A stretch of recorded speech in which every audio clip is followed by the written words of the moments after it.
Do y'all want scientific proof that God is real? It is 7 o'clock in the morning and I have not slept. So, y'all, I'm gonna need y'all to try and keep up with me on this, okay? I'm gonna give you a lot of information and I'm gonna try to keep it as simple as possible, okay? So we're gonna ride together because I can't sleep until I do this video. Have y'all ever heard of the theory of general relativity? I'm sure you have. It's what Einstein is famous for. In his calculations, he started to realize that the universe was not eternal the way that he always believed it was. It wasn't static. It had a beginning, a definite beginning. Now this leads us to the law of causality. Now the law of causality really is the fundamental law of not just science, but life. Everything that came to be with a beginning, every effect needs a cause. So Einstein clearly knew that if the universe had a beginning, it needed a cause. He found that information irritating. He said that himself. He didn't want to believe that the universe needed a cause. He didn't like the implications behind that. Because what could possibly cause the existence of this extremely precise, expansive universe? But at the end of the day, after trying to find a loophole to his own theory, because he didn't like the implications behind it so much, he had to just give up. The evidence backed up the fact that the universe was created. It had a beginning. And he later called that loophole that he attempted the biggest blunder of his life. Now let's go to the Big Bang Theory. Let me make something very clear, because I don't feel like I ever really learned this in school. The universe did not emerge out of any pre-existing material. It emerged from nothing. So all this stuff that I thought about the Big Bang, there was pre-existing matter floating around out there, and then it just happened to collide and bam, Big Bang. There was no space, no time, and no matter before the Big Bang. The universe emerged out of nothingness. What does that mean? Since it's impossible for the universe to be able to create itself because it didn't exist in order to be able to create itself, nature had no part in the creation of the universe. Nature had nothing to do with it. Nature and the universe itself was just a big effect that was caused by, what are we left with? We are left with an extremely powerful, extremely intelligent, precise, given the precision that our universe was created with, personal entity.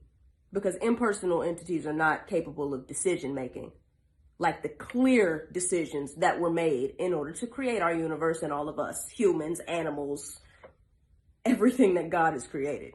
The very powerful, intelligent, precise, personal entity that is capable of existing outside of time, space, and matter. Guess who that sounds like? That can't be nothing but God.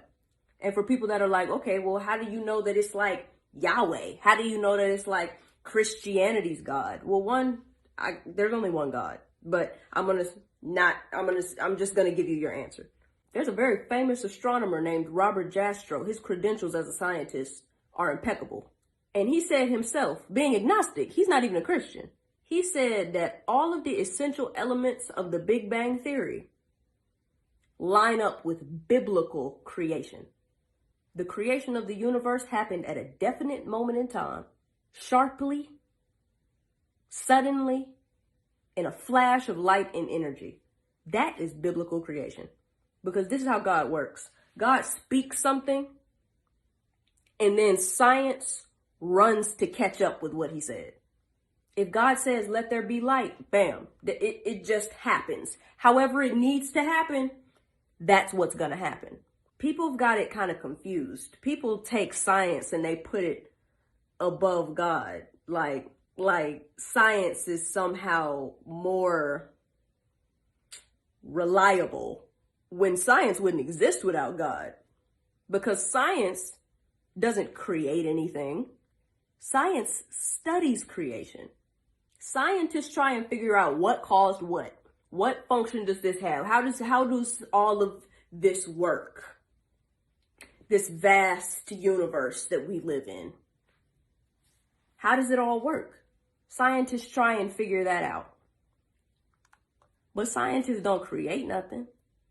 Scientists discover things. But what is discovery? You know what happens if I discover something? You know what that means? That means that something is there that I didn't know was there, and I just saw it. That is what discovery is. When scientists say we just discovered a new planet, we just discovered a new species, they saw something that was already there that they didn't know was there until they just saw it. We just discovered something. But people act like science is God. Let me be very real with y'all for a second.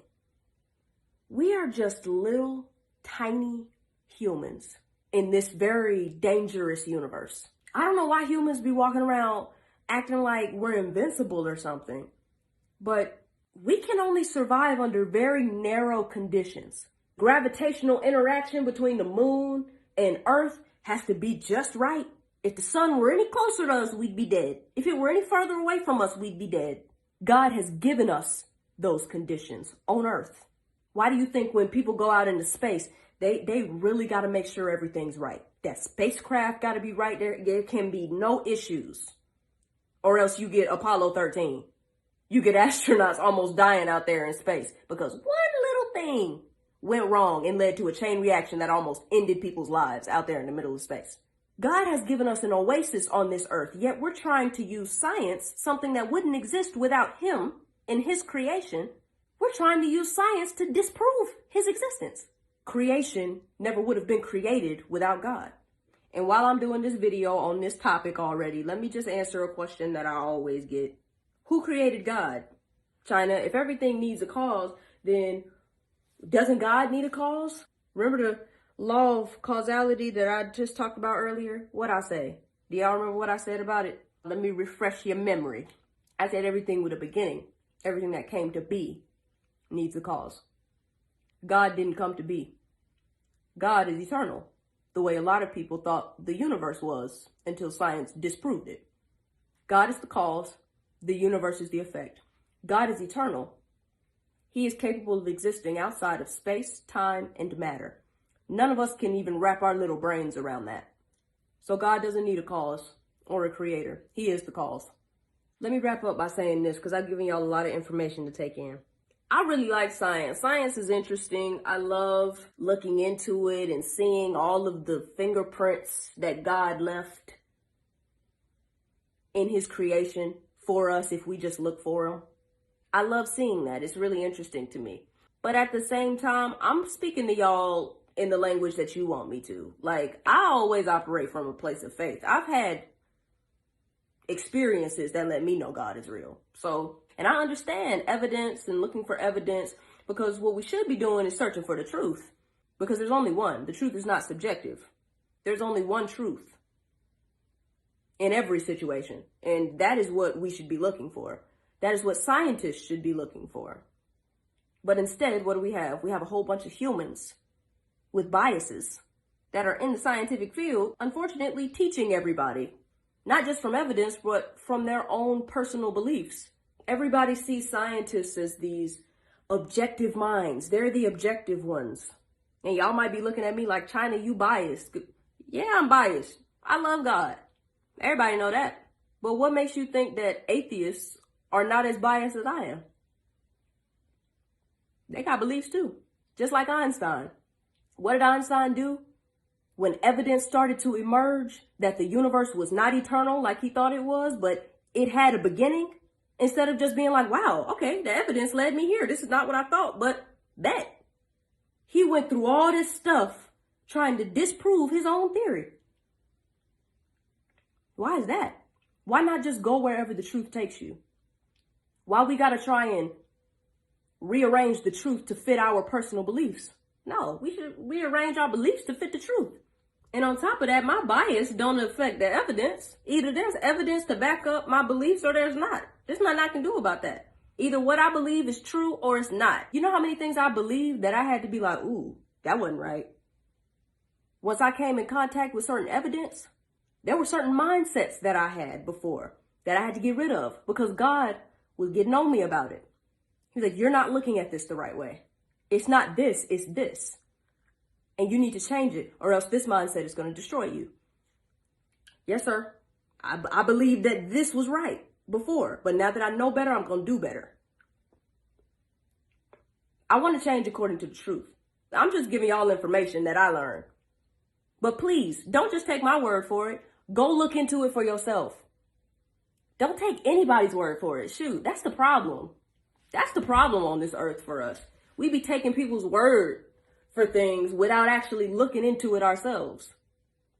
If something doesn't line up with the truth, that's something that needs to be discussed. Science is great. Evidence is great, and it's very much needed when it comes to seeking the truth. But let me tell y'all something. Evidence is not a substitute for faith. Following God, choosing to seek Him and build a relationship with Him, most times, it don't have anything to do with evidence for some people. They just don't want to do it, which is, I ain't judging you at all. You ain't never gonna catch me tripping about somebody else's life choices. It's your business. It ain't none of my business. I'm just making these videos to give y'all information you might not have known.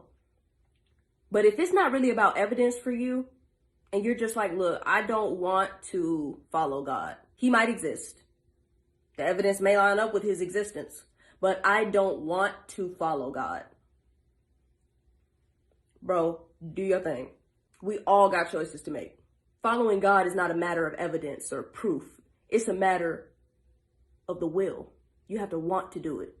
You have to want to leave all of this stuff behind and change so you can have the peace that you're looking for. That real peace that lasts in the midst of storms. That's a choice. And if you don't want to make that choice, no amount of evidence is going to convince you to. You have to want to. One more thing. When it comes to any belief you could possibly ever have, you are never going to have every single one of your questions answered. I don't care what it is. Even if you're an atheist, you are still going to have unanswered questions. Probably big ones. When you're asking questions about an infinite God, you are never going to get all of the answers. And we got to remember, God don't owe us any answers.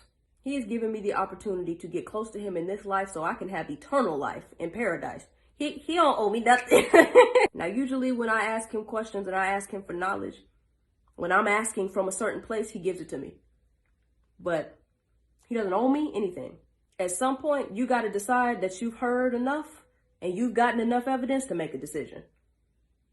All right. Peace out, y'all.